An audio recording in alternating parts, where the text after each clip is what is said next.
اعوذ باللہ من الشیطان الرجیم بسم اللہ الرحمن الرحیم الحمد للہ رب العالمین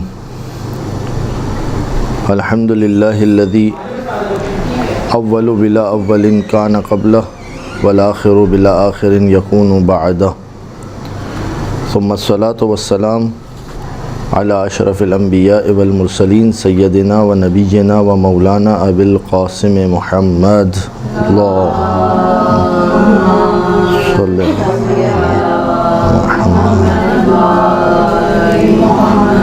وعجل فرجہ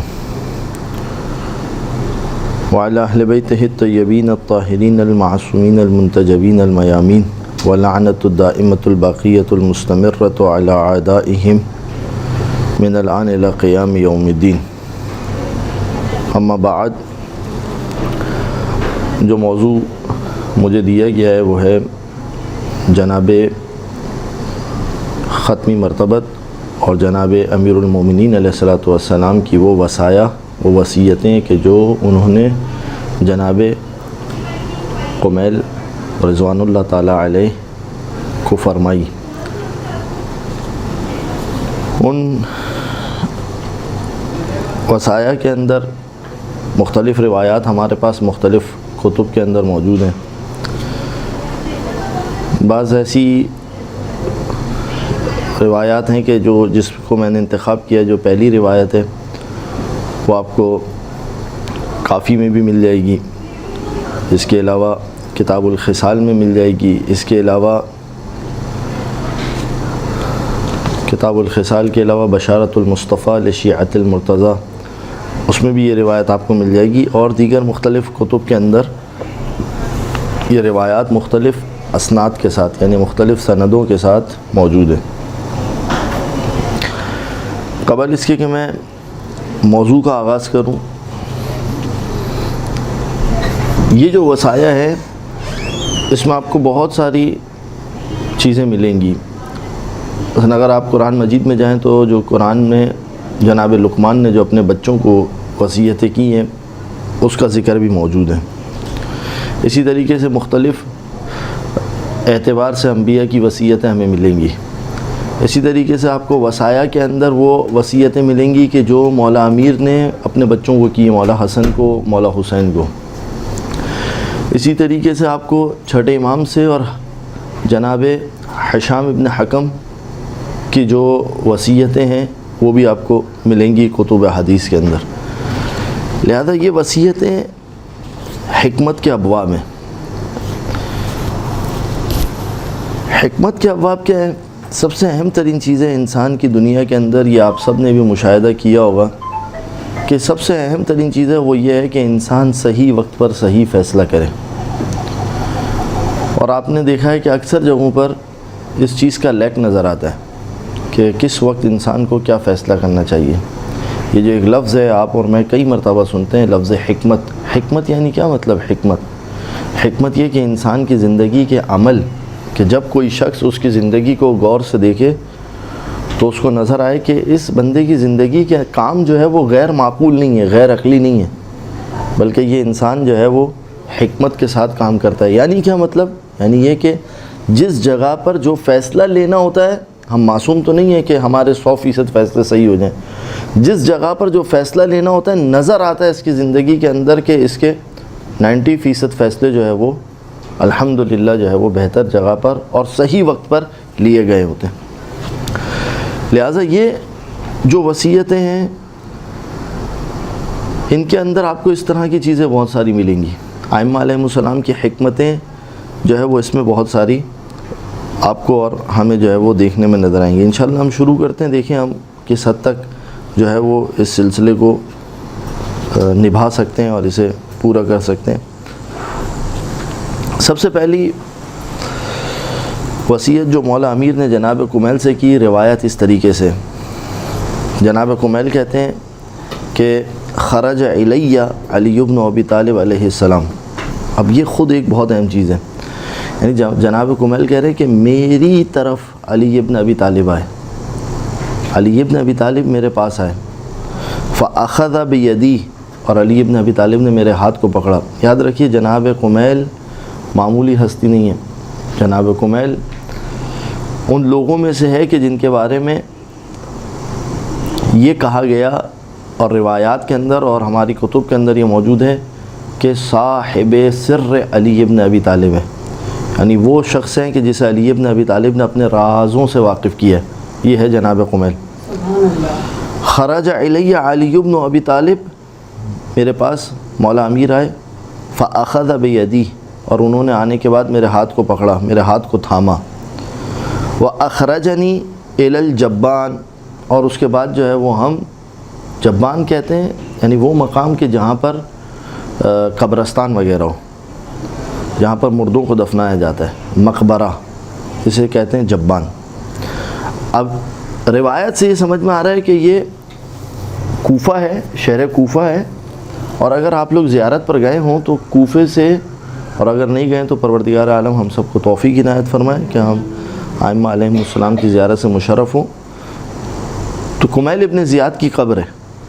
یہ جو کمیل ابن زیاد کی قبر ہے یہ اصل کوفے کا قبرستان یہ تھا. اور یہاں پر جناب کمیل اور مولا علی کا ایک عجیب و غریب واقعہ ہے کہ جہاں پر جناب کمیل اور مولا امیر ایک مرتبہ کھڑے ہوئے تھے اور مولا نے کہا کہ کمیل نے کہا کہ میں چاہتا ہوں کہ آپ سے کچھ پوچھوں اور کچھ طلب کروں.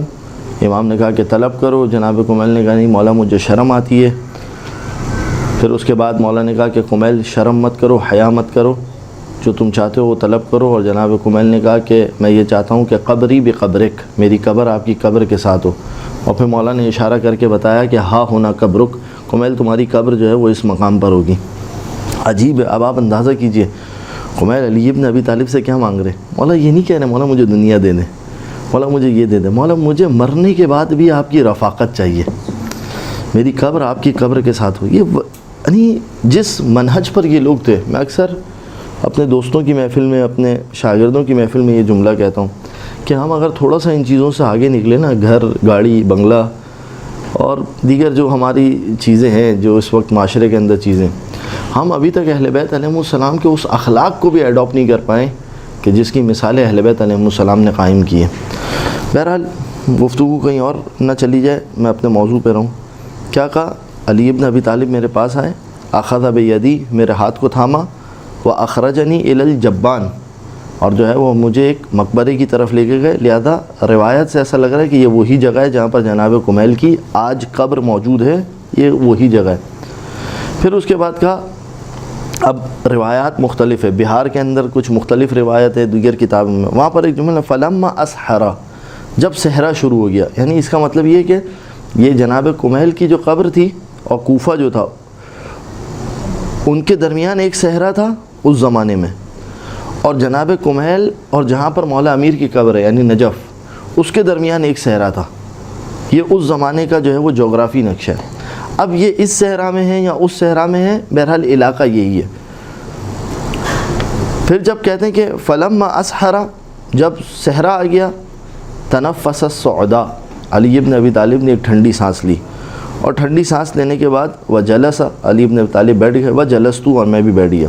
ثم رفع رأسہ الیہ، اور اس کے بعد مولا نے اپنے چہرے کو اٹھا کے میری طرف دیکھا، اور اس کے بعد جو ہے وہ مولا نے مجھ سے کچھ باتیں کی. اب کیا ہے؟ اب دیکھیں تاکید، دیکھیں مولا کا خود کمیل کے پاس آنا. جب کسی فعل کے اندر تاکید آئے نا، جب پروردگار عالم قرآن میں جب کسی فعل کو شدت کے ساتھ بیان کرتا ہے، والشمس وضحاها والقمر اذا تلاها والنهار اذا جلاها واللیل اذا یغشاها والسماء وما بناها والارض وما طحاها ونفس وما سواها فالهمها فجورها وتقواها. کیا ایک بات خدا کو بیان کرنی ہے، قد افلح من زکاها، کامیاب وہ ہوگا کہ جس نے اپنے نفس کا تزکیہ کیا، جس نے اپنے نفس کو پاک کیا. توجہ کیجئے، یہ نفس کی پاکیزگی کہاں سے ملے گی؟ انما یرید اللہ لیذھب عنکم الرجس اہل البیت ویطہرکم. جو پاک ہے وہی پاک کرے گا، جو خود نجس ہے وہ کیا کسی چیز کو پاک کرے گا؟ یعنی یہ بالکل 2+2=4 والی بات ہے. یعنی ایک بات کو بیان کرنے کے لیے پروردگار عالم نے کتنی قسمیں کھائی آپ کے سامنے، صحیح ہے. اب پھر اس کے اندر میں بار بار تکرار اس لیے کر رہا ہوں. اب مولا نے کیا جملہ کہا؟ فقال یا کمیل، میری طرف دیکھا اور کہا اے کمیل ہماری بات سنو. احفظ عنی ما اقول لک، مجھ سے ان باتوں کو یاد کر لو کہ جو میں تمہیں بتا رہا ہوں، ان چیزوں کو یاد کرو۔ پھر اس کے بعد امام نے لوگوں کی تقسیم کی، کہا قمیل دیکھو لوگ تین طریقے کے، لوگ کتنے طریقے کے؟ تین طریقے کے۔ الناس ثلاثۃ، لوگ تین گروہ میں ہیں۔ عالم ربانی، پہلا گروہ وہ ہے کہ جو عالم ربانی ہے۔ کیا مطلب عالم ربانی ہے؟ ابھی میں آپ کی خدمت میں اس کی تشریح کرتا ہوں ان جملات کی۔ دوسرا گروہ وہ متعلم علی سبیل نجات، دوسرا وہ گروہ ہے کہ جو نجات کے راستے کی تعلیم حاصل کر رہا ہے، اسے سیکھنے کی کوشش کر رہا ہے۔ یہ دو گروہ ہیں۔ تیسرا گروہ کیا ہے؟ وہ ہمج رعاع اتباع کل ناعق یمیلون مع کل ریح، کا یہ تیسرا گروہ ہے۔ تیسرا گروہ کو مولانا نے بہت بڑی وضاحت کے ساتھ بیان کیا۔ مولانا نے کہا یہ تیسرا گروہ کون سا ہے؟ ہمج رعاع۔ ہمج کس کو کہتے ہیں؟ ہمج کہتے ہیں وحشی کو، یعنی درندہ ہے نا، درندے کا کوئی نظام نہیں ہوتا۔ اسی طرح ہمج کہتے ہیں اس انسان کو کہ لا نظام لہم، جن کا کوئی نظام نہیں ہوتا نا، انہیں کہتے ہیں ہمج۔ رعاع کس کو کہتے ہیں؟ رعاع کہتے ہیں سفلۃ الناس، یعنی جو پست ترین لوگ ہوتے ہیں نا، اسے کہتے ہیں رعاع۔ بعض لغات کے اندر ہے رعاع کس کو کہتے ہیں؟ رعاع کہتے ہیں من لا قلب لہ ولا عقل لہ، وہ کہ جس کا کوئی دل نہ ہو، جس کا کوئی عقل نہ ہو، جو سوچتا نہ ہو، جو اپنے کاموں کے لیے سوچتا نہ ہو، لا ابالی کہتے ہیں نا، لا پرواہ انسان، یعنی یہ رعاع اس کو کہتے ہیں، لا ابالی انسان ہے۔ اب مولا کیا کہہ رہے ہیں کہ یہ تین گروہ ہیں، عالم ربانی، متعلم فی سبیل النجات کہ جو سیکھ رہا ہے نجات کے راستے پر، ہمج رعاع، ہمج رعاع یعنی ایسا شخص ہے جس کا کوئی نظام نہیں ہے، نہ وہ سوچتا ہے نہ وہ سمجھتا ہے، تو پھر کیا کرتا ہے؟ زندگی تو کسی نہ کسی طریقے سے گزار رہا ہے۔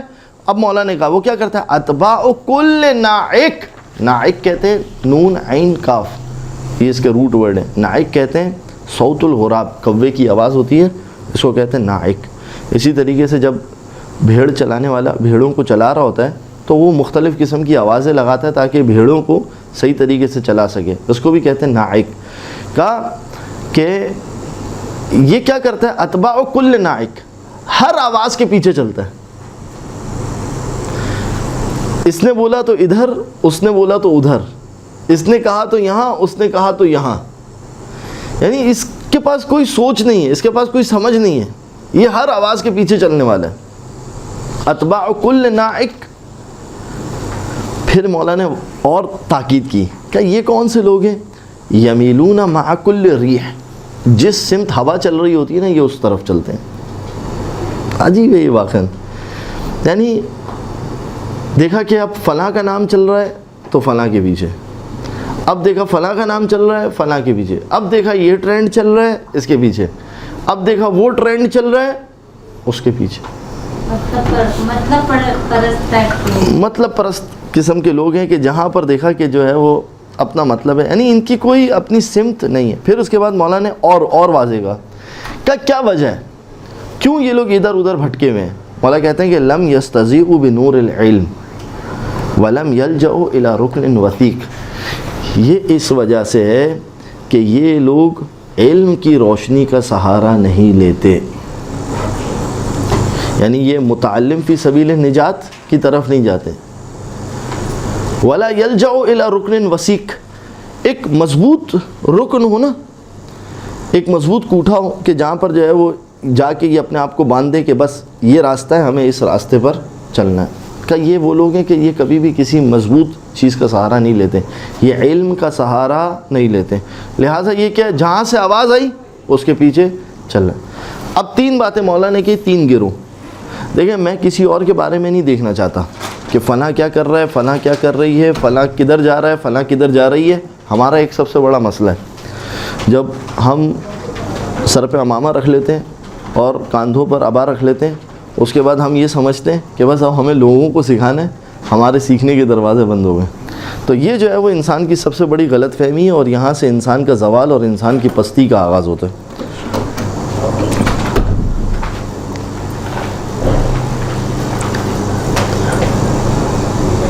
ہمیں یہ دیکھنا ہے کہ ہم ان تین گروہ میں سے کس گروہ میں سے، ہم عالم ربانی، ہم عالم ربانی ہیں۔ عالم ربانی یعنی کیا مطلب؟ عالم ربانی اس کا آسان سا ترجمہ ہے وہ شخص کہ جس کی ذات میں سوائے خدا کے اور کچھ نہ ہو، جس کی ذات میں سوائے خدا کے اور کچھ نہ ہو۔ آپ دیکھیے قرآن میں مختلف تعبیرات آئی ہے۔ ربانیون، یہودیوں کے جو پیشوا تھے انہیں ربی کہا جاتا ہے۔ ربانیون قرآن مجید میں جو ہے وہ مختلف مقامات کے اوپر قرآن نے استعمال کیا ہے۔ کیوں؟ کیونکہ وہ ان کو اللہ کی طرف لے جاتے تھے۔ بعد میں پھر تورات میں انہوں نے تحریف کی اور بعد میں پروردگار عالم نے ان کی پکڑ کی، یہ سب ہے۔ اس روایت کے مطابق عالم ربانی کون ہے؟ وہ جو صرف اللہ والے ہیں۔ وہ کون ہے؟ اہل بیت علیہم السلام کی ذات ہے۔ عالم ربانی کی ہستیاں، یعنی یہ جو رسول خدا سے لے کر امام زمانہ عجل اللہ تعالی فرجہ الشریف، اللہم صلی علی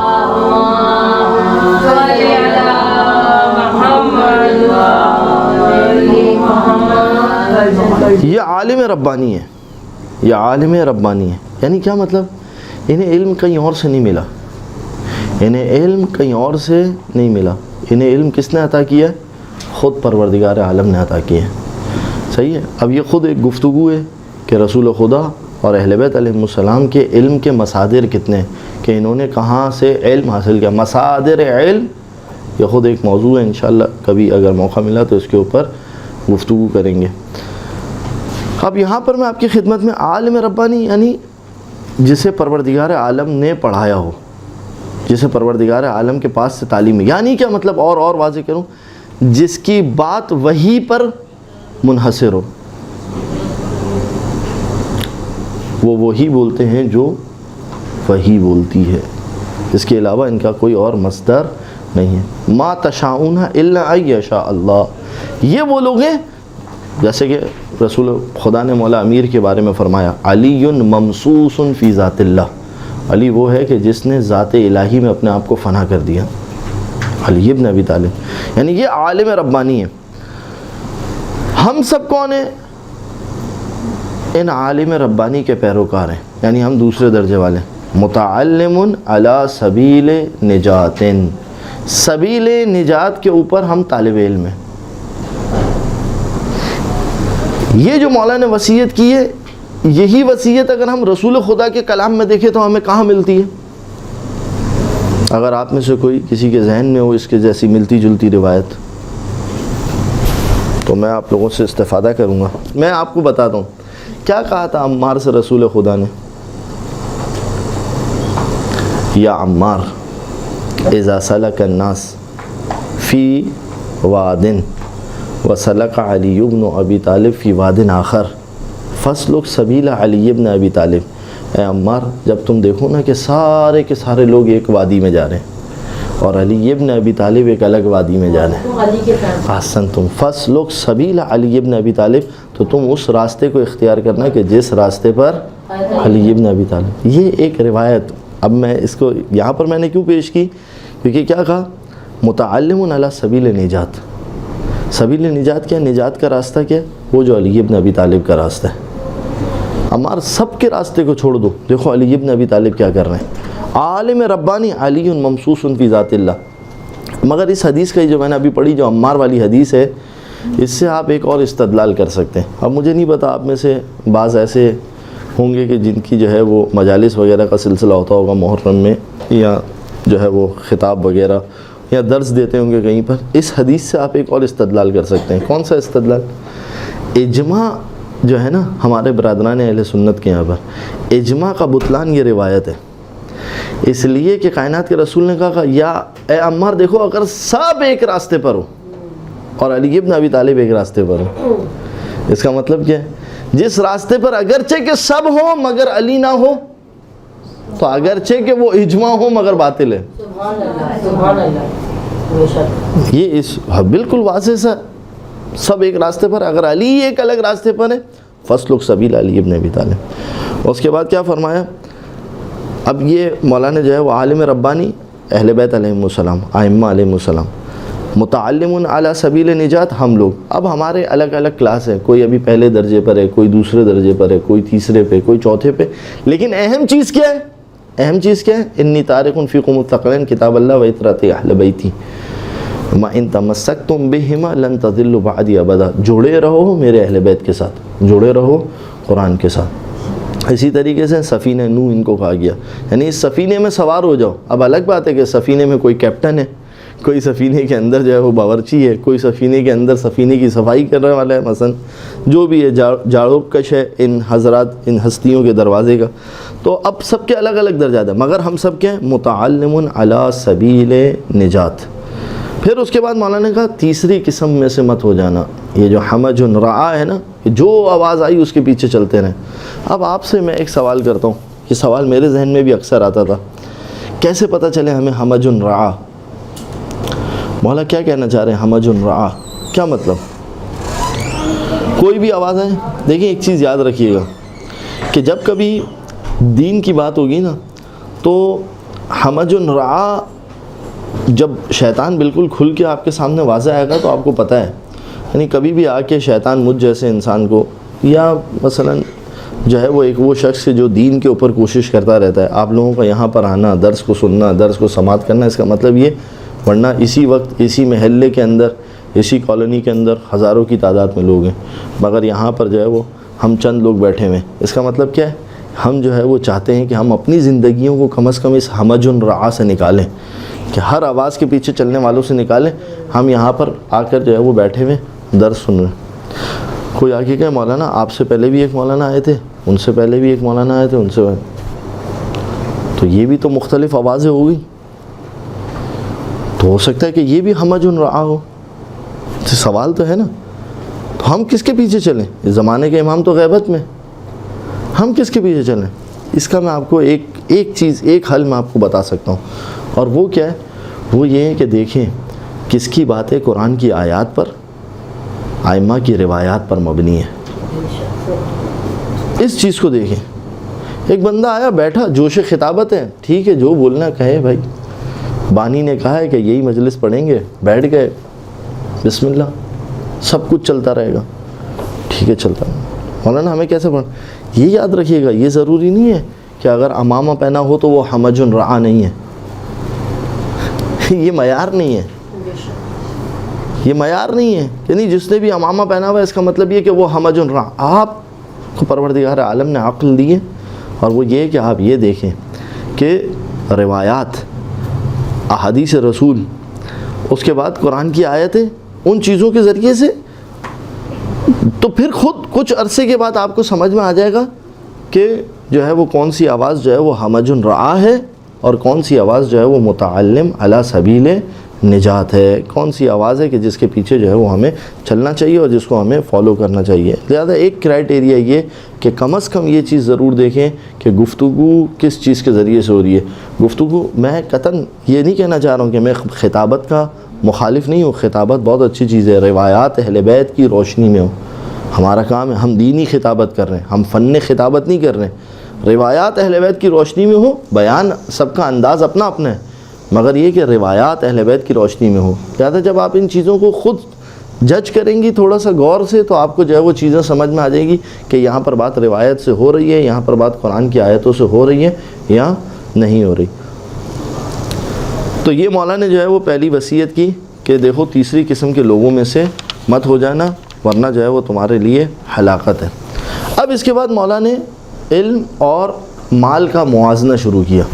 اس کے بعد مولا فرماتے ہیں یا کمیل العلم خیر من المال، علم جو ہے وہ مال سے بہتر ہے۔ کیوں بہتر ہے؟ دلیل یہ ہے، جب علی ابن ابی طالب کہہ رہے ہیں کہ یہ چیز اس چیز سے بہتر ہے تو پھر دلیل بھی اتنی مضبوط اور اتنی قوی ہوگی۔ اب مولا نے کیا کہا؟ العلم یحرسک، یہ سب آپ نے سن رکھا ہے، علم جو ہے وہ تمہاری حفاظت کرتا ہے، وانت تحرس المال، اور تم جو ہے وہ مال کی حفاظت کرتے ہو۔ یعنی مولا نے ایک قاعدہ بتایا، بتاؤ دیکھو ایک چیز کہ جو تمہاری حفاظت کر رہی ہو، محافظ افضل ہوتا ہے یا جس کی حفاظت کی جائے وہ افضل ہوتا ہے؟ علم تمہاری حفاظت کر رہا ہے، مال کیا چیز ہے؟ جس کی حفاظت تم کر رہے ہو۔ اب یہاں پر ایک بچہ اٹھے اور سوال کرے، اب آپ اس کو جواب دیجئے گا، دیکھیں میں سوال کر گیا۔ ایک بچہ اٹھے اور وہ گئے، مولانا آپ نے کہا کہ علم تمہاری حفاظت کرتا ہے جبکہ مال کی تم حفاظت کرتے ہو.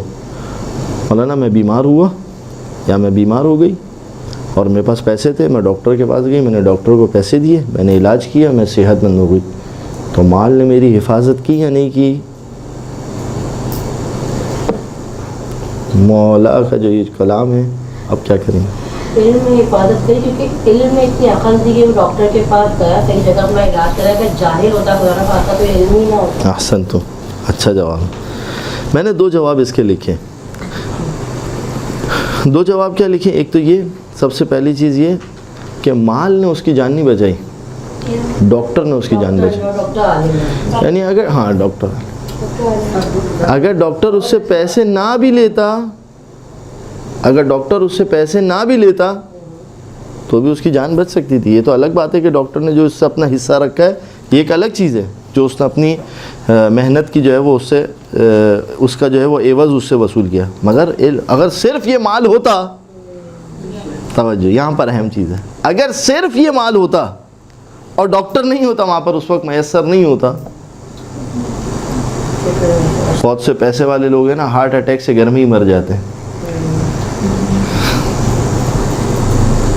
اس کا مطلب کیا ہوا کہ وہاں پر جو ہے وہ, تو سب سے پہلی چیز تو یہ ہے کہ اصلاً جو ہے وہ اس کی جان پیسوں نے نہیں بچائی, اس کی آسن, وہاں پر بھی علم ہی نے کام کیا. دوسرا جواب کیا ہے؟ یہ جو مال تم نے ڈاکٹر کو دیا تھا, یہ تم لائے کہاں سے تھے؟ یقیناً کسی علم کی بدولت. یعنی تم جانتے تھے نا کہ اس مال کو کسب کہاں سے کرنا ہے. اگر میراث ملی تھی تو بھی یقیناً وہ علم والے لوگ تھے کہ جنہوں نے میراث دی. اگر تحفہ ملا تھا تو بھی وہ ایسے لوگ تھے کہ جو جانتے تھے کہ تحفے کے فوائد اور یہ ساری چیزیں, تو تم تک مال پہنچا. ٹھیک ہے, لہذا یہ جو ہے وہ اس کے 2 جواب ہیں. مولانا نے کہا کہ علم اور مال, العلم خیر من المال والعلم یحرسک وانت تحرس المال. علم تمہاری حفاظت کرتا ہے اور مال کی حفاظت تم کرتے ہو. پھر اس کے بعد مولانا نے ایک اور بات کی, یا قوم المال تنقصه النفقاء والعلم یزک علی الانفاق. مال وہ چیز ہے کہ جب نفقہ, خرچہ, جب آپ نے اسے خرچ کیا, جیسے ہی بیگم کے ہاتھ میں آپ نے خرچہ دیا, مال کیا ہو گیا؟ کم ہو گیا. بچوں پر خرچ کیا, مال کیا ہو گیا؟ کم ہو گیا. والعلم یزک علی الانفاق. علم جیسے ہی تم نے خرچ کیا وہ بڑھ گیا. اب اس کو توجہ کریں کس اعتبار سے؟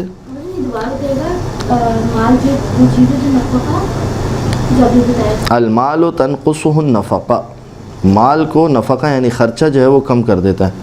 والعلم یزک علی الانفاق, اور علم جو ہے وہ جیسے ہی انفاق ہوتا ہے, خرچ ہوتا ہے, علم بڑھ جاتا ہے. کیا کہنا چاہ رہے مولا؟ دیکھیں توجہ کریں. پھر یہاں پر جو ہے وہ ایک شخص آئے اور سوال کر لے کہ بھائی مال سے بڑھتا بھی ہے, میں نے پیسے بزنس میں لگائے اور بزنس کی وجہ سے مال کیا ہو گیا؟ مولا کہہ رہے ہیں کہ مال کو جو ہے وہ نفقہ کم کر دیتا ہے. مال جب خرچ ہوتا ہے تو کیا ہو جاتا ہے؟ یہ تو مال بڑھ گیا. توجہ کریں مولا کہنا کیا چاہ رہے ہیں. میں کہہ رہا ہوں یہ, ہاں یہ ایسی چیزیں نا, یہ اتنی روایات کی باریک چیزیں کہ اس کو سمجھنا چاہیے, ورنہ انسان جو ہے وہ اس طریقے کے سوالات جو ہے وہ کھڑے کر دیتا ہے پوری توجہ کے ساتھ. دیکھیں ہوا کیا, فرض کیجئے یہ میرے پاس مال ہے, جیسے ہی یہ مال آگے گیا نا, یہ میرے پاس سے خالی ہوگا تو ہی آگے جائے گا. ٹھیک ہے, بعد میں بڑھ گیا یا نہیں بڑھا یہ ابھی تمہیں نہیں پتا, لیکن جب یہ میرے پاس سے یہ والا مال جب میرے پاس سے خالی ہوگا تب آگے جائے گا. ٹھیک ہے, لیکن علم جو ابھی روایت میں نے آپ کو دی, یہ دینے کے بعد بھی میرے پاس بھی موجود ہے, آپ سب کے پاس بھی موجود ہے. توجہ کی آپ نے, پہلے ایک بندے کے پاس تھی, اب 25 لوگوں کے پاس ہو گئی ایک ہی وقت میں, جبکہ مال میں ایسا نہیں ہے. یعنی یہ ایک نہ ایک وقت میں, ٹھیک ہے ایک وقت کے بعد واپس آ جائے گا, لیکن ایک وقت کے اندر کیا ہوگا, یہ خالی ہوگا. لیکن علم جس وقت تم نے روایت پیش کی اسی وقت تمہارے پاس بھی, ابھی مجھے روایت یاد ہے, کیا کہا مولا نے؟ المال تنقصه النفقہ والعلم یزک علی الانفاق. یہ دیکھیں یہ علم ہے, ایک حکمت کی بات ہے, مجھے بھی معلوم ہے اور آپ جو ہے وہ آپ 25 لو ایک ہی وقت کے اندر, اسی وقت کے اندر. پھر اس کے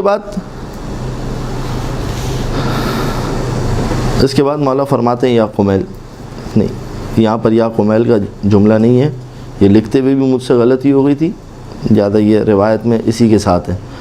پھر مولا نے فرمایا وَصَنِيعُ الْمَالِ يَزُولُ بِزَوَالِهِ, صنیع المال یعنی جو مال سے بنی ہوئی شہرت ہوتی ہے وہ مال کے چلے جانے کے بعد چلی جایا کرتی ہے. اگر تم سے کوئی تمہارے مال کی وجہ سے محبت کر رہا ہے تو جیسے ہی مال چلا گیا ویسے ہی وہ محبت بھی ساتھ ساتھ چلی گئی. لیکن اگر تم سے کوئی تمہارے علم کی وجہ سے محبت کر رہا ہے تو اب یہاں پر توجہ کیجیے, اگرچہ کہ علم چلا جائے, ممکن ہے کوئی شخص بوڑھا ہو جائے, اب وہ اس قابل نہ رہے, مگر کیونکہ جو تم نے اس کو پہلے علم دیا ہوا ہے نا, کہ وہ مال تو کیا تھا, خرچ ہوتا جا رہا تھا, گھٹتا جا رہا تھا, کم ہوتا جا رہا تھا, لہذا اس کو بھی پتہ چل گیا کہ اب یہاں سے اور آنے کا امکان نہیں ہے. لیکن علم جسے تم نے یہ عطا کیا ہے نا, اس کی ایسی تربیت ہوئی ہے کہ اسے پتہ ہے کہ اگر آج یہ بزرگی کے درجے پر پہنچا ہے تو مجھے یہ آج میری خدمت کا محتاج ہے, لہذا مجھے اس کی خدمت کرنی ہے. وَصَنِيعُ الْمَالِ يَزُولُ بِزَوَالِهِ. پھر اس کے بعد جو ہے وہ مولا فرماتے ہیں کہ یا قمیل, اب یہاں پر پورا نام لیا مولا نے, یا قمیل ابن زیاد, اے قمیل ابن زیاد, معرفت العلم دین یدان بہ. علم کی معرفت کیا چیز ہے؟ عجیب ہے. دیکھیں مولا نے کیا کہا, معرفت العلم. تمہیں یہ تو پتا ہو کہ علم کیا ہے, خود علم کی معرفت, عجیب ہے. دیکھیں یا اگر مولا امیر کے جملے نہیں ہوتے نا, میری طرح کسی عام انسان کے جملے ہوتے, میں کہتا جوش خطابت میں مولانا کہہ کے چلے گئے ہوں. معرفت کا آپ انگلش میں کیا ترجمہ کریں گے؟ نالج. علم کا کیا ترجمہ کریں گے؟ ایجوکیشن. نالج ایک ہی بات ہے, فرق نہیں ہے کوئی, ترجمے کے اعتبار سے فرق نہیں ہے. مگر جب مولا نے یہاں پر کہا نا معرفت العلم, علم کی معرفت, میں آپ کو ایک دعائے کمیل کے ایک جملے کی طرف لے کے جاتا ہوں. دعائے کمیل میں مولا نے ایک مقام پر جب دعائے کمیل جناب کمیل کو تعلیم کی, اچھا ایک اب یہاں پر بات آ گئی, دعائے کمیل خود مولا کی ایک وصیت ہے جناب کمیل کو. خیر پھر کبھی کسی مقام پر انشاءاللہ. دعائے کمیل میں ایک جملہ ہے بالیقین اقطع, بالیقین اقطع ہے. آپ لوگوں کے ذہن میں ہے یہ جملہ دعائے کمیل کا؟ بالیقین اقطع لولا حکمت من تعذیب جاہدیک لجعلت النار كلها بردا وسلاما وما كان لأحد فيها مقرا ولا مقاما. یہ جو جملہ ہے بالیقین اقطع, یقین اقطع کا کیا مطلب؟ مولا کیوں یہ دو لفظ استعمال کر رہے ہیں؟ یقین کس کو کہتے ہیں جو اردو میں بھی یقین ہے؟ اقطع قطع, قاف یعنی کینچی والا قاف, قائد اعظم والا قاف, توئیں اور عین, قطع. قطع بھی یقین کو کہتے ہیں. تو یہ مولا ایک ہی ساتھ دو مرتبہ یہ لفظ کیوں استعمال کر رہے ہیں, بالیقین اقطع. یہ دعائے کمیل کا ایک جملہ ہے, وہاں پر میں اکثر رک جاتا تھا کہ یہ کیوں مولا نے بالیقین اقطع. مولا کہہ دیتے ہیں اقطع, بس یہ اقطع کہہ کے آگے بڑھ جاتے ہیں. بالیقین اقطع کیا مطلب؟ اسی طریقے سے یہاں پر یہ سوال میں نے آپ کے ذہنوں میں چھوڑ دیا, آپ اس پر سوچیں, جب بھی دعائے کمیل پڑھیں اس کو سوچیں کہ مولا اس جملے میں کیا کہنا چاہ رہے ہیں. معرفت العلم دین یدان بہ, علم کی معرفت کیا ہے؟ دین ہے. اللہ اکبر. دیکھیں علی ابن ابی طالب ہے, ان الدین عند اللہ اسلام, اللہ کے نزدیک دین کیا ہے؟ اسلام. مولا کیا فرما رہے ہیں؟ معرفت العلم دین یدان بہ, علم کی معرفت دین ہے. یدان بہ, اس کے ذریعے سے انسان جو ہے وہ آگے چلتا ہے.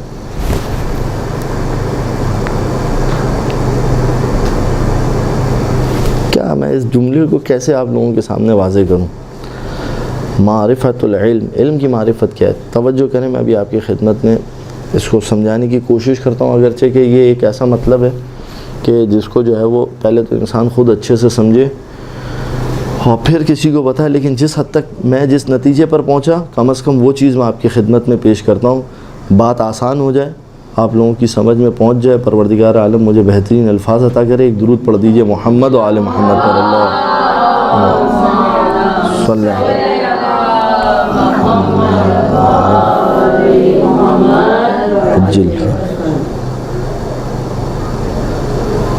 معرفت العلم, علم کی معرفت. ایک مرتبہ کیا ہوتا ہے, آپ علم حاصل کرتے ہیں, آپ علم حاصل کرتے ہیں اپنے حواس کے ذریعے سے. صحیح. آپ نے دیکھا کہ یہ چیز ہے, جب بچپن میں تھے, چھوٹے تھے, ٹھیک ہے, کیسے پتہ چلا؟ جب جیسے ہی کسی گرم چیز کو ہاتھ لگایا, محسوس ہوا, اب سمجھ میں آ گیا کہ یہ چیز گرم ہے, اس کے پاس نہیں جانا. یعنی یہ پروردگار عالم نے حواس خمسہ ہمیں دیے. صحیح. حواس خمسہ کے ذریعے سے ایک مرتبہ انسان علم حاصل کرتا ہے. کچھ علم آپ دیکھ کر حاصل کرتے ہیں. واللہ اخرجکم من بطون امہاتکم لا تعلمون شیئا. پروردگار عالم نے تمہیں تمہاری ماؤں کے پیٹ سے نکالا اس حال میں لا تعلمون شیئا, تم کچھ نہیں جانتے تھے. پھر کیا کیا؟ تمہارے لیے پروردگار عالم نے آنکھیں قرار دی, کان قرار دیا, افئدہ دل قرار دیا, تو تم جو ہے وہ سننے والے, دیکھنے والے بن گئے. حواس خمسہ کے ذریعے سے ہم علم حاصل کرتے ہیں.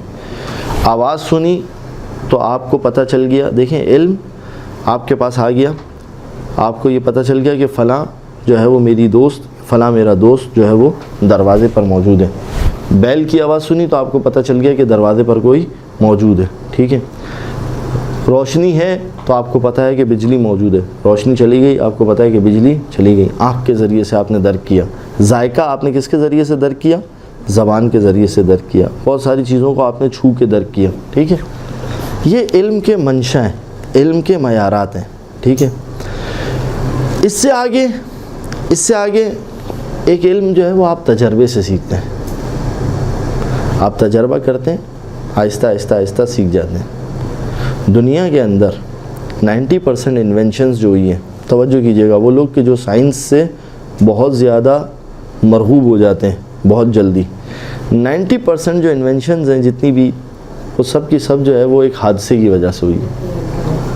اس میں کوئی بھی جو ہے وہ یقین نہیں تھا. مثال کے طور پر ایک چیز جو اب کثرت سے استعمال ہے, جوتے کے اوپر آپ نے دیکھا ہوگا اسٹچ ہوتا ہے, 2 کونے ہوتے ہیں, ایک جو ہے وہ دوسرے سے جا کے چپک جاتا ہے. ٹھیک ہے. اس کی انوینشن کیسے ہوئی؟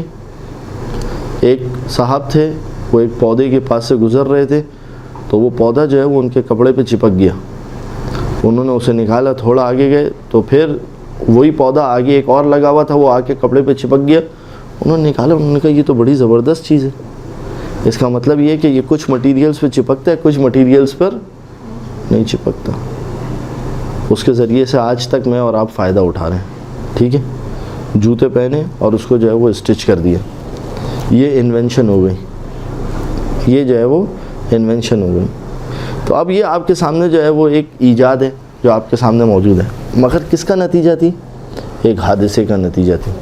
لیکن حادثہ تجربے میں تبدیل ہوا, اور تجربے کے بعد آج تک دنیا جو ہے وہ اس سے استفادہ کری ہے. کتنے کیمیکلز ایسے ہیں جو انہوں نے بنائے کسی اور چیز کے لیے تھے, کام کسی اور چیز کے لیے ہو رہا تھا, مگر جو ہے وہ آخر میں نتیجہ کچھ اور نکلا. کہا یہ تو کچھ اور بنایا تھا, کچھ اور بن گیا. ابتدائے دنیا سے لے کے اب تک جہاں تک بھی دنیا پہنچی ہے, وہ سب چیزیں کس کا نتیجہ ہے؟ انسانی تجربے کا نتیجہ ہے. توجہ کیجیے گا. میڈیکل سائنس لے لیجئے. میڈیکل سائنس کے اندر ڈاکٹر کو کیسے پتہ چلا کہ یہ دوا جو ہے یہ مریض کے اوپر اگر اسے پیروں میں درد ہے تو یہ دوا اثر کرے گی؟ کیسے پتہ چلا؟ تجربہ. ٹھیک ہے. تجربے کے بعد کیا ہوا؟ پہلے جانوروں پر لگا کر چیک کی گئی. اب نہ جانور بول سکتا ہے کہ میں ٹھیک ہو گیا ہوں, اور انہوں نے نوٹ کیا کہ ہاں یہ کچھ بہتر لگ رہا ہے, اس کی تربیت, اس کی جو ہے وہ طبیعت جو ہے وہ کچھ بہتر ہونا شروع ہوئی. پھر اس کے بعد انسانوں کو پیسوں پر لیا گیا, ان کو پے دی گئی. ٹھیک ہے, کہ بھائی تمہارے اوپر مختلف قسم کی ادویات جو ہے وہ پریکٹیکل کی جائیں گی, اور تم کیونکہ بول سکتے ہو ہاں تمہارا علاج, تمہارا انشورنس اور یہ ساری چیزیں سب تمہیں یہ فیسلٹیز دی جائے گی اگر تم ہمارے پریکٹیکل کے نتیجے میں نکل لیے اس دنیا سے, تو پھر جو ہے وہ ہم تمہارے بیوی بچوں کے لیے یہ انتظامات کر دیں گے۔ اس طریقے سے میڈیکل کا علم کیا ہوا؟ تطور ہوا، اس طریقے سے یہ آگے بڑھا۔ یہ سارا کا سارا علم کس کا نتیجہ ہے؟ انسانی۔ ایک علم کون سا ہے؟ فَأَلْهَمَهَا فُجُورَهَا وَتَقْوَاهَا، ہم نے انسان کو الہام کر دیا کون سا راستہ فجور ہے، کون سا راستہ تقویٰ۔ علم سمجھ میں آ رہا ہے نا آپ کو؟ ایک حواس خمسہ کے ذریعے سے، ایک دیکھنے کے، بہت سارے لوگ ہیں، کتنے لوگ ایسے ہیں زندگی کے اندر جنہوں نے کل دیکھا ہے کہ پھپھا کی موت ہو گئی، ماموں کی موت ہو گئی، چاچا کی موت ہو گئی، دیکھا ہے، علم آیا ہے کہ ہمیں بھی جانا ہے، مگر دل نے عبرت حاصل۔ یہ وہ جملہ ہے کہ جسے مولا نے اس وصیت کی ابتدا میں بیان کیا تھا، کہا یا قمیل اِنَّا لِهَذِهِ الْقُلُوبِ أَوْعِيَّةٌ، یہ دل ایسے ہیں کہ یہ ظرف ہیں، فَخَيْرُهَا أَوْعَاهَا، ان میں سے جو ظرف جو ہے وہ سب سے زیادہ وسیع ہو، یعنی وہ دل سب سے زیادہ اچھا ہے، جس کا ظرف جتنا وسیع ہوگا وہ دل جو ہے وہ سب سے زیادہ اچھا ہے۔ لہذا علم مختلف چیزیں، یہ ایک میں نے آپ کو کہا ہے، ایک حصی علم ہے، ایک تجربے کے ذریعے سے آیا ہوا علم ہے، ایک کون سا علم ہے؟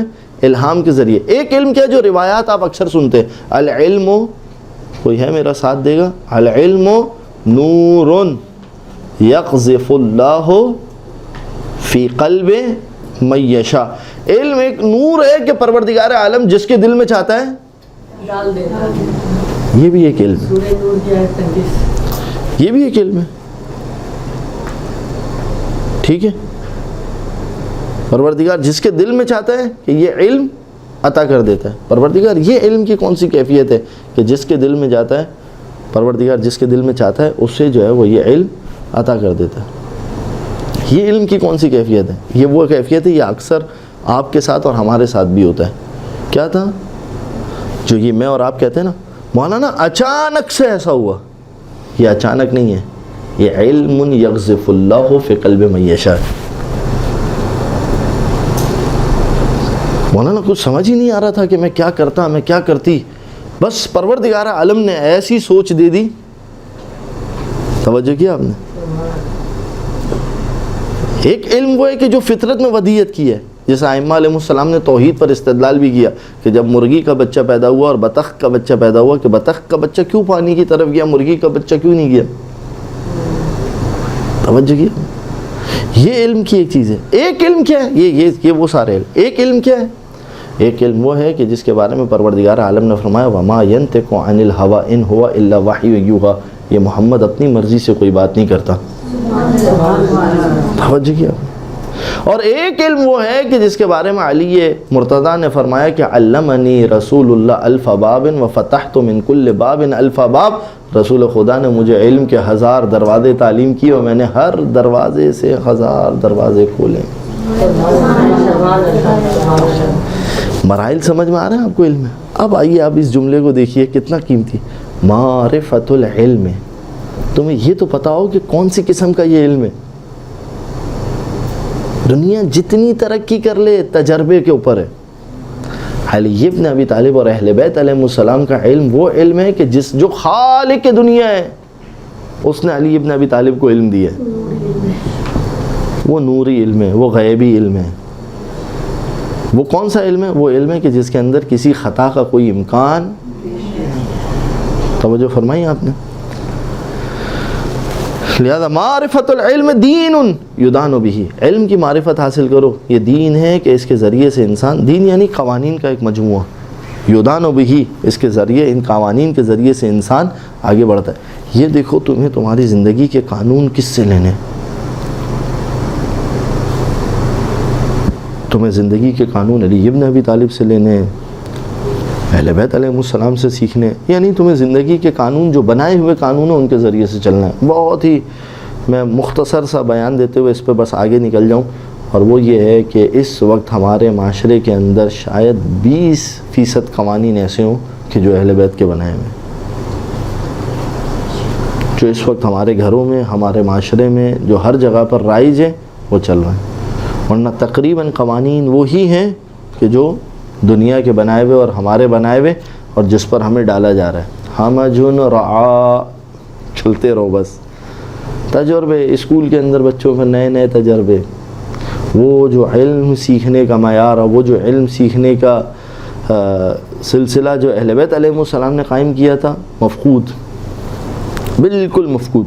یعنی آپ تقریباً مجالس کے اندر سن لیں، جابر ابن حیان امام جعفر صادق کے شاگرد ہے. بھائی کیا کیا جابر نے؟ وہ چیز تو نکل کے آ ہی نہیں رہی، صرف باتیں یہاں تک اٹکی ہوئی ہے. جابر ابن حیان یہ فلانا، یہ وہ، یہ فادر آف کیمسٹری جابر ابن حیان. جابر ابن حیان امام جعفر صادق کے شاگرد تھے. کہاں چلا گیا؟ اگر وہ شاگرد تھے تو وہ ساری چیزیں تھی. کچھ ہے، کچھ باقی ہے، کچھ نہیں ہے تو کہاں ہے؟ اہل بیت علیہ السلام نے طب کے حوالے سے کیا باتیں کی ہے، اہل بیت علیہ السلام نے کیمیا کے حوالے سے کیا باتیں کی ہے. واللہ بعض اوقات ہم اہل بیت کے حق میں اتنی کوتاہی کرتے ہیں. میں آپ کی خدمت میں ایک روایت عرض کرتا ہوں. اب دن بھی گزرا ہے، 18 غدیر، 19 بیوی کی رخصتی. صحیح، پہلی ذی الحج کو بیوی کا نکاح ہوا، 19 کو بیوی کی ایک روایت کے مطابق رخصتی. تو دو شخص، میں نام نہیں لے رہا، ریکارڈنگ چل رہی ہے، وہ آتے ہیں رسول خدا کے پاس اور آنے کے بعد شہزادی کا رشتہ طلب کرتے ہیں. اور آنے کے بعد اس نے، دیکھیے توجہ کیجیے، اپنا اپنا معیار ہے، کون کسے کہاں پر تولتا ہے. آنے کے بعد اس نے کہا کہ یا رسول اللہ، آپ اپنی بیٹی فاطمہ کا نکاح میرے ساتھ کر دیجئے. میں جو ہے وہ 1000 اونٹ، یعنی ایبلن، جو روایت کا جملہ ہے، ایبلن سودا وعینھا زرقاء، وہ سودا یعنی جو ڈارک براؤن کلر کی اونٹنی ہوتی ہے نا، جس کی آنکھیں جو ہے وہ ہرے رنگ کی ہوں. یہ عرب کی مشہور ترین اونٹنی ہے، مہنگی ترین اونٹنی. یعنی آج کے زمانے کے اندر آپ یہ سوچ لیجئے کوئی مہنگی ترین گاڑی جو آپ کے ذہن میں ہو، کہا میں 1000 اونٹ جو ہے وہ مہر قرار دوں گا. توجہ کیجئے، آپ جو ہے وہ فاطمہ زہرا کا نکاح جو ہے وہ میرے ساتھ کر دیں، اور اتنے دور اور اتنے یاقوت اور یہ سب چیزیں جو ہے وہ میں آپ کو دوں گا. کائنات کے رسول نے ان کی باتوں کو سنا. اس کے بعد مسجد میں بیٹھے ہوئے تھے. کائنات کے رسول نے ایسے اپنے ہاتھ میں مٹھی میں مٹی بھری، مسجد کی مٹی، اور مٹی کو اٹھانے کے بعد اس سے کہا کہ یہ دیکھو کیا ہے. اس نے کہا یہ تو در ہے، یاقوت ہے، یہ ساری چیزیں. اب تاجر انسان تھا. کہا ذرا اس کو تولو اور دیکھو، بتاؤ اس کی کیا قیمت ہے. جب اس نے اسے دیکھا، چیک کیا، تو اس نے کہا کہ یہ تو جتنا مہر میں نے رکھا تھا، توجہ کیجیے، یہ تو جتنا مہر میں نے رکھا تھا یہ اس سے زیادہ مالیت کی چیز ہے. توجہ کیجیے، یہ اس سے زیادہ مالیت کی چیز ہے. کائنات کے رسول نے اس سے کہا، توجہ، یعنی کائنات کے رسول بتانا کیا، فاطمہ تو بضعۃ منی، ہم اگر مٹی اٹھائیں نا تو تمہارا سارا مال، کیا تم توجہ کی، جو جیسا ہوتا ہے نا سامنے والے کو اسی نگاہوں سے دیکھتا ہے. والدہ کہتی تھی کہ جس نے کالے چشمے پہنے ہو نا اسے سب کالا نظر آتا ہے. ٹھیک ہے، تو مشکل یہ کہ جو ہے وہ ہم اپنی دیکھنے کی سوچ کو، جو میں نے ابتدا میں کہا نا کہ اہل بیت علیہ السلام کو آپ رزق کے لیے بلائیں گے، رزق مل جائے گا. آپ علم کے لیے بلائیں گے تو یہ ایک ایسا میدان ہے جو خاصہ ہے اہل بیت کا. اور عجیب و غریب روایت ہیں. بہرحال وقت نہیں ہے، ورنہ میں آپ کی خدمت میں وہ تمام روایات جو ہے وہ نکال کر پیش کرتا کہ کہاں پر اہل بیت علیہ السلام. لہذا اپنی سوچ، پھر میں کہہ رہا ہوں، اپنی سوچ کے مطابق اہل بیت کو مت جانچیں. جہاں پر آپ کو لگے نا اہل بیت یہ ہے، وہاں اپنے آپ سے کہیں اس کا مطلب یہ ہے کہ یہاں تک تو میں پہنچا ہوں، یہاں تک تو میں پہنچا ہوں. لہذا آپ دیکھیں رسول خدا نے اس کو کیا بتایا، فاطمہ تو بضعۃ منی، محمد مصطفیٰ اگر مٹی کو ہاتھ لگائیں تو سوچو تو صحیح کہ جو میرا ٹکڑا ہو. اب خود یہاں سے علی ابن ابی طالب کی کیسی فضیلت ہے کہ جب اس ٹکڑے کے لیے کائنات کے رسول یہ کہیں کہ لولا علی لما کان لفاطمہ کفون، اگر علی نہ ہوتے تو فاطمہ کا کوئی ہمسر نہ ہوتا. اللہم صلی علی محمد. جی بہرحال اس کے بعد جو ہے وہ معرفت العلم، علم کی معرفت، میں نے آپ کو مراحل بتایا علم کے، کسی حد تک میں نے آپ کو قریب کیا. لہذا ایک وہ وقت آتا ہے کہ جب انسان اہل بیت اہل بیت اہل بیت اہل بیت اہل بیت، پتہ ہے اب میں چلیں آپ لوگ یہاں تک پہنچ گئے نا، میں آخری نتیجہ بھی آپ کو دے دیتا ہوں، کیونکہ آپ لوگوں نے اتنے اچھے انداز سے سنا، اور جب سننے والے اچھے ہوں تو انسان کو بخل نہیں کرنا چاہیے عطا کرنے میں. روایات میں ہے کہ جب انسان اہل بیت علیہ السلام سے جڑ جاتا ہے اور اس کی زندگی، تو پروردگار عالم کیا کرتا ہے، جعل لسانہ ینابیع الحکمہ، پروردگار عالم اس کی زبان کو حکمت کا چشمہ بنا دیتا ہے. کیا مطلب حکمت؟ پھر دیکھیں میں نے جو ابتدا میں درس میں بیان کیا تھا، کیا مطلب حکمت کا چشمہ بنا دیتا ہے؟ اس کی زبان سے پھر جو بات نکلتی ہے نا، جو فیصلے نکلتے ہیں وہ اٹل ہو جاتے ہیں.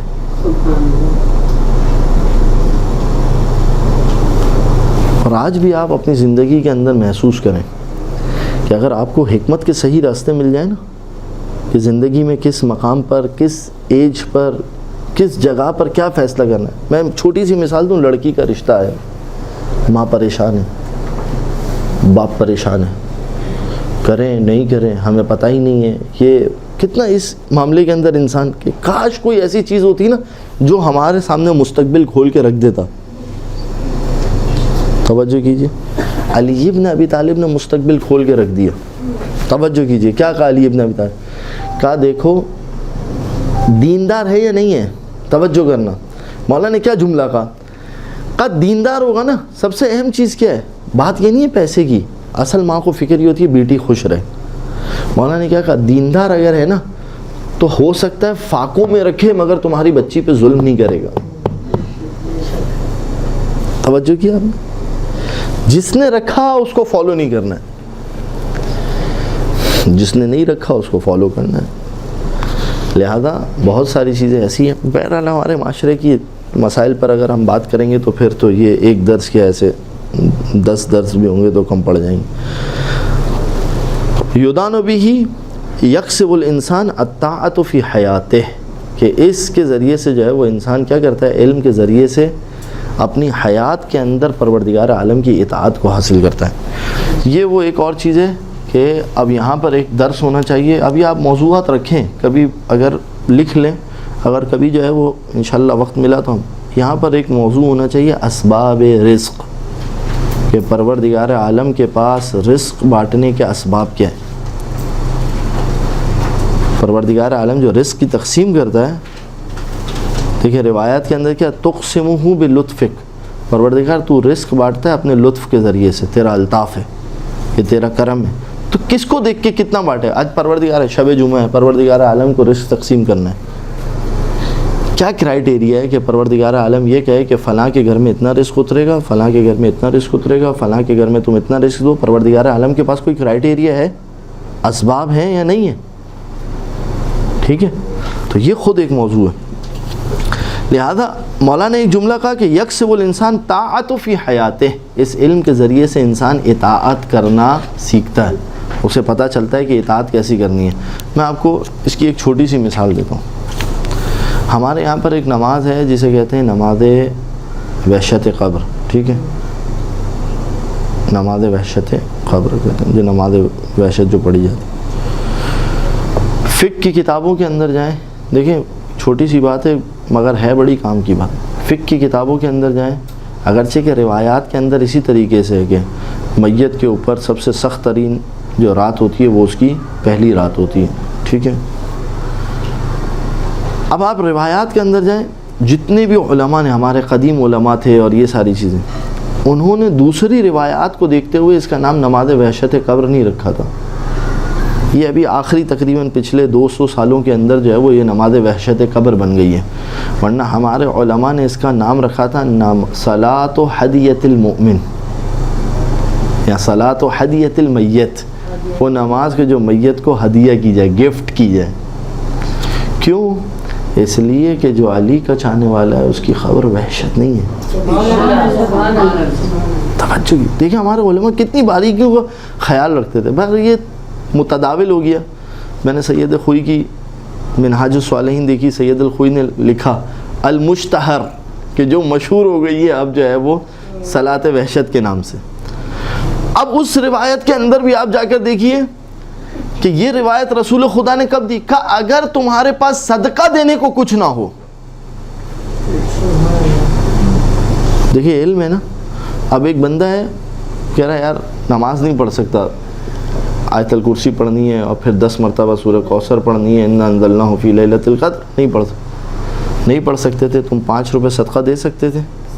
وہ صدقہ وہی کام کرتا ہے جو نماز کام کر رہی ہے، اس لیے کہ یہ کس طرح سے بالکل اسی جیسے روزے کا کفارہ ہے نا، اگر یہ نہیں کر سکو تو یہ نہیں کر سکو تو یہ، آپشنز تھے، اختیارات تھے۔ اسی طریقے سے اس روایت کے اندر جو ہے وہ، اب اگر کسی کو یہ علم ہوتا تو وہ ٹھیک ہے اپنے کسی قریبی رشتہ دار کے لیے شاید نماز نہیں پڑھ سکتا مگر اپنی حیثیت کے مطابق صدقہ، مگر یہ کب ہوتا؟ جب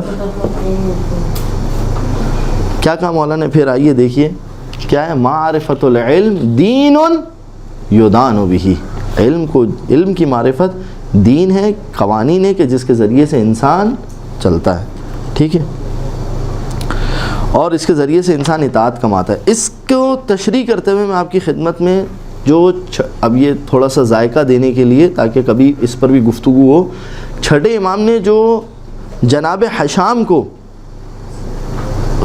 وصایا کی ہیں، وصیتیں کی ہیں، اس میں امام نے اس کو تشریح کی ہے، اس کو تھوڑا سا زیادہ امام نے جو ہے وہ واضح الفاظ میں بیان کی ہے۔ امام نے کیا کہا؟ نصب الخلق لطاعت اللہ، مخلوق کو کیوں پیدا کیا؟ دیکھیں اسٹیپ بائی اسٹیپ، کہا مخلوق کو کیوں پیدا کیا گیا؟ احسنتم، صحیح ہے، وما خلقت الجن والانس الا لیعبدون، یعبدون یعنی اطاعت کے لیے، اس خالق کی اطاعت کرو۔ ہمارے ساتھ مشکل کیا پتہ ہے؟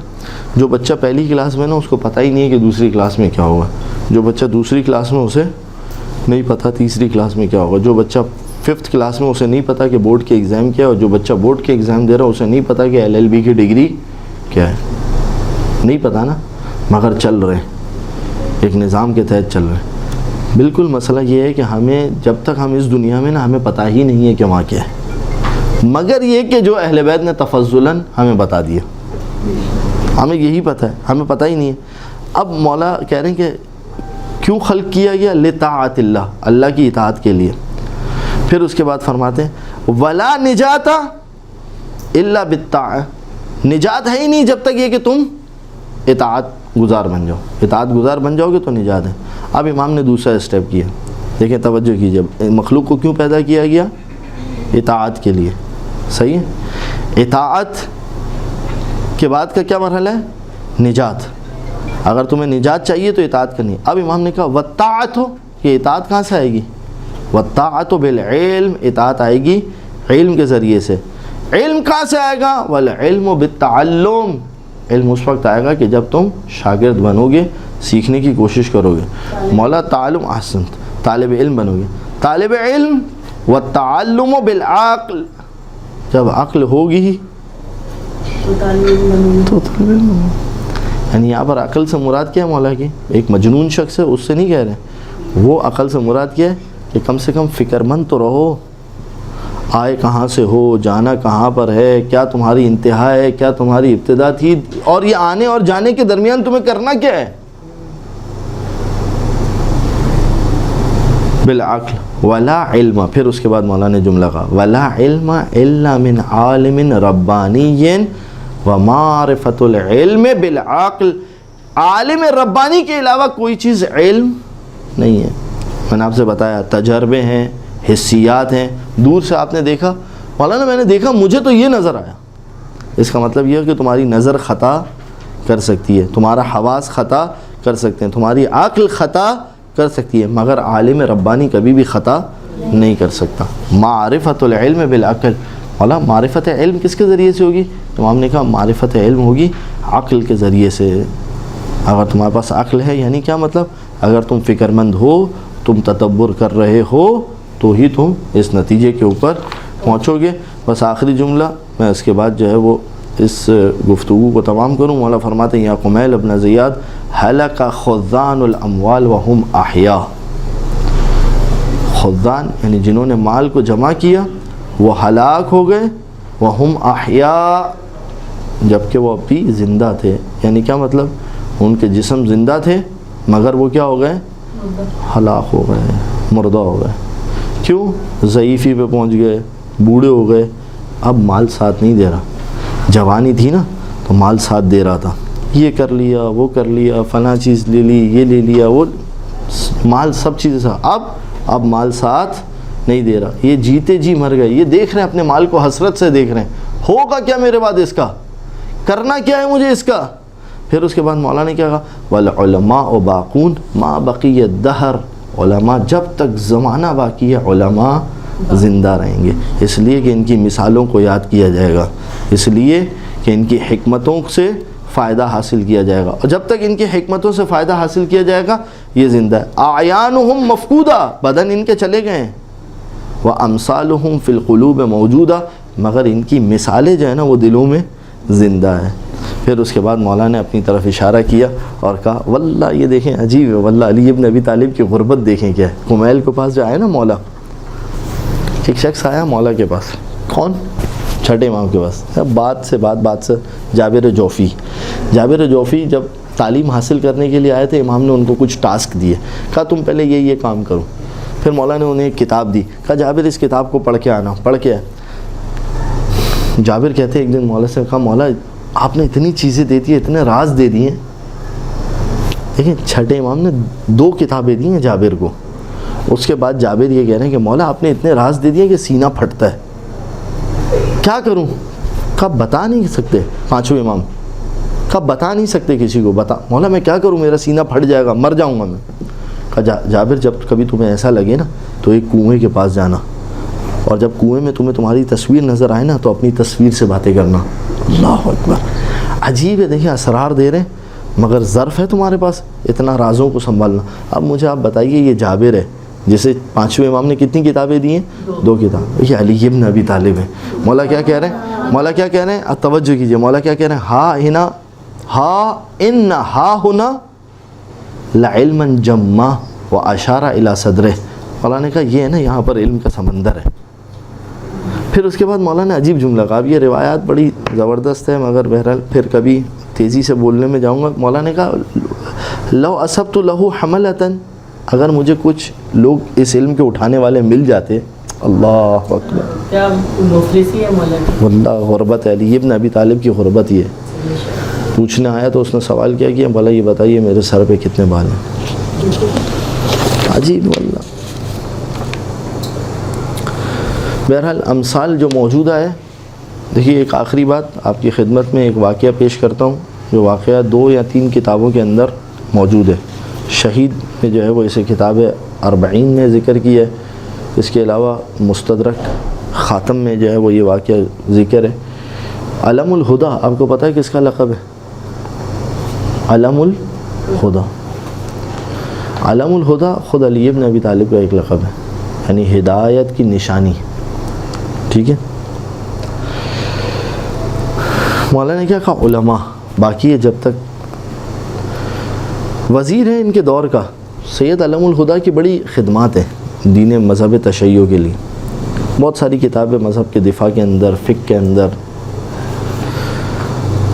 علم الہدا سید مرتضیٰ وزیر جو ہے وہ بادشاہ کا وزیر جو ہے وہ بیمار ہو جاتا ہے. اچھا اب اللہ اہل بیت کا در ایسا ہے نا, میں ایک جملہ کہتا ہوں, میری خطابت کا جملہ ہے کہ علی کا در وہ در ہے کہ کوئی مولا کہہ کے آئے گا, کوئی لولا کہہ کے آئے گا. لولا مطلب کہا تھا ایک صاحب نے لولا علی لہلکا, اگر علی نہ ہوتے تو فنا ہلاک ہو. تو کوئی مولا کہہ کے آئے گا, کوئی لولا کہہ. آنا تو سب کو ہے, علی سب کی مجبوری ہے. ٹھیک ہے. تو اب جو ہے وہ سید مرتضیٰ علم الہدا وزیر جو ہے بادشاہ کا وہ بیمار ہو جاتا ہے. وزیر کا نام کیا لکھا ہوا ہے؟ ابو سعید محمد ابن حسین ابن عبد الصمد. یہ بادشاہ کا وزیر ہے. بیمار ہو جاتا ہے, کوئی حل نہیں ملتا. جاتا ہے مولا کے پاس, توسل کیا, کیا چیزیں. اس کے بعد جو ہے وہ سوتے ہیں تو خواب میں دیکھتے ہیں کہ علی ابن ابی طالب آتے ہیں. علی ابن ابی طالب آتے ہیں اور اس سے کہتے ہیں کہ تم اپنے اوپر کوئی دعا علم الہدا سے دم کیوں نہیں کرواتے؟ سوال کیا کہ علم الہدا کون؟ کہا سید مرتضیٰ۔ علی ابن ابی طالب اگر کسی کو علم الہدا کہیں، کہا کون علم الہدا؟ کہا سید مرتضیٰ۔ صبح ہوئی خط لکھا اور اس سے کہا کہ ساری بات لکھی کہ تم میرے لیے جو ہے وہ کوئی دعا دم کر کے یا تعویذ وغیرہ اس طرح سے، نام کیا لکھا؟ الہ علم الہدا، علم ہدا کے لیے یہ خط ہے اور وزیر کی طرف سے۔ سید مرتضیٰ نے جواب بھیجا پہلے خط کا، کہا کہ یہ تم نے مجھے کیا لقب دے دیا؟ علم الہدا، تمہیں پتہ ہے علم الہدا کون ہے؟ اور 3 مرتبہ قسم اٹھائی، کہا کہ واللہ واللہ واللہ یہ جو ہے وہ میرے لیے سازگار نہیں ہے۔ اب پھر خط گیا، دوسرا خط، اور اس خط میں لکھا کہ یہ لقب میں نے نہیں دیا تمہیں، یہ لقب تمہارے جد علی ابن ابی طالب نے تمہیں دیا۔ اللہم صلی علی محمد وعلی محمد وعجل فرجہ محمد وعلی محمد۔ کہا یہ جو لقب تمہیں تمہارے جد نے دیا ہے اس لقب کو قبول کرو۔ اور پھر اس کے بعد سے جو ہے وہ علم الہدا نے، سید مرتضیٰ نے اپنے نام کے آگے علم الہدا لگانا شروع کیا۔ جو کہنا چاہ رہا تھا وہ یہ، اگر آپ میں سے کوئی ایسی خواتین ہیں کہ جو ذاکرہ ہیں، خطابت کرتی ہیں اور یہ ساری چیزیں، دیکھیے ایک چیز جو میں اپنے لیے بھی سوچتا ہوں اور آپ لوگوں کو بھی بتا کہ یہ تصویر، یہ پوسٹر، یہ میری تصویر بڑی، یہ میری تصویر چھوٹی، اور یہ ہم ان چیزوں سے نکلیں باہر جتنا زیادہ ہو سکے۔ ہمیں کوشش یہ کرنی ہے ہمارا نام چھوٹا ہو، حسین ابن علی کا نام بڑا نظر آئے۔ زیادہ تر جس حد تک ہم لوگوں کو سمجھا سکتے ہیں ہم کوشش کریں کہ لوگوں کو یہ بات سمجھائیں۔ اپنے گھر کی مجالس ہیں اس میں ان چیزوں کا خیال رکھیں کہ ہمارے لیے سب سے بڑا ٹائٹل یہ ہے فلاں فلاں علامہ استاد الفقہا اور یہ اور فلاں، ہمارے لیے سب سے بڑا ٹائٹل ہے خادم اہل بیت۔ ہم یہی کہتے ہیں نا خطبے کے اندر، ہم کیا کرتے ہیں، کیا کہتے ہیں؟ احسن، تو ہم یہی کہتے ہیں کہ تراب مقدم ہل فدا روحی و ارواح العالمین لتراب مقدم ہل فدا، میری روح اور تمام عالمین کی روح امام زمانہ کی قدموں کی مٹی پر قربان ہو جائے۔ یہ وہ تعلیم ہے کہ جو ہمیں دی گئی ہے۔ لہذا امام نے کیا فرمایا جو کمیل سے کہا، العلماء باقون ما بقی الدہر اعیانہم مفقودہ وامثالہم فی قلوب موجودہ۔ فانوس بن کے جس کی حفاظت ہوا کرے وہ شمع کیا بجھے جسے روشن خدا کرے۔ ہمیں لوگوں کی پھونکوں سے روشن نہیں ہونا، ہمیں عوام الناس کی پھونکوں سے روشن نہیں ہونا کہ اس نے مجلس پڑھا دی تو ہم روشن ہو گئے، اس نے مجلس پڑھا دی تو ہم روشن ہو گئے، اس نے ہمیں بلا لیا تو ہمیں روشن ہونا ہے کس چیز کے ذریعے سے؟ علی ابن ابی طالب اور اہل بیت علیہ السلام کی ہدایت کے ذریعے سے۔ اور اب ایک درود پڑھ دیجیے محمد و علی محمد، اللہم صلی علی محمد و صلی علی محمد۔